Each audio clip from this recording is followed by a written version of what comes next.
अस्सलाम वालेकुम। सीखो सब कुछ में खुशामदीद। दोस्तों, आज हम सीखेंगे कि हम किस तरह शॉर्टकट कीज के जरिए नेक्स्ट पेज में, प्रीवियस पेज में और स्पेसिफिक पेज में मूव हो सकते हैं माइक्रोसॉफ्ट वर्ड में। आइए जानते हैं इसको किस तरह यूज किया जा सकता है। इस वक्त आप देख सकते हैं हमारे पास जो टोटल पेजेस है वो 8 है और इस वक्त मैं फर्स्ट पेज पर हूँ।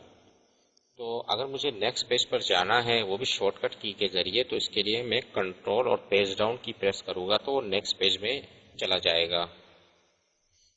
तो आइए देखते हैं इसको टाइप कर कर प्रेस कर कर। जैसे ही मैं कंट्रोल पेज डाउन की प्रेस करूंगा तो आप देखेंगे कि मैं इस वक्त पेज 2 में आ गया। इसी तरीके से मैं अगर कंट्रोल पेज डाउन प्रेस करूंगा तो ये क्या हो गया, पेज 3 में आ गया। आप यहाँ देख रहे हैं कि ये पेज 3 पे है और टोटल 8 पेजेस है। इस तरीके से मैं कंट्रोल पेज डाउन की प्रेस करूंगा तो क्या होगा, वो 4th पेज पर आ जाएगा। इस तरीके से अगर मुझे प्रीवियस पेज में जाना है यानी कि पेज 3 पर, तो कंट्रोल में पेज अप की प्रेस करूंगा तो वो प्रीवियस पेज पर आ जाएगा। आप यहाँ देख रहे हैं कि इस वक्त पेज 3 पर आ गया। इस तरीके से मैं कंट्रोल प्रेस कर कर पेज अप की प्रेस करूंगा तो क्या हो गया, पेज 2 पर आ गया। और इस तरीके से कंट्रोल प्रेस कर कर मैं पेज अप की प्रेस करूंगा, ये फर्स्ट पेज पर आ गया। इसी तरीके से अगर आपने किसी स्पेसिफिक पेज पे मूव होना है तो इसके लिए आपके पास शॉर्टकट की है कंट्रोल जी।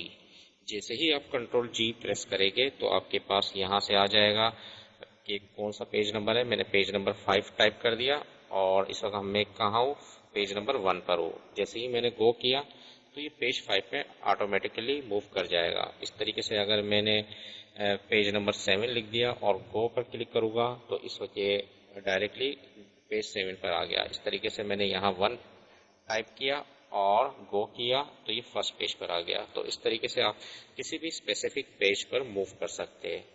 तो दोस्तों, उम्मीद है कि ये वीडियो आपको बहुत पसंद आई होगी। लाइक और सब्सक्राइब करना मत भूलिएगा। दोस्तों, आप मेरे चैनल को सब्सक्राइब जरूर कीजिए ताकि कोई भी नई वीडियो आए तो उसका नोटिफिकेशन आपको मिल जाए। Thanks for watching. Allah Hafiz.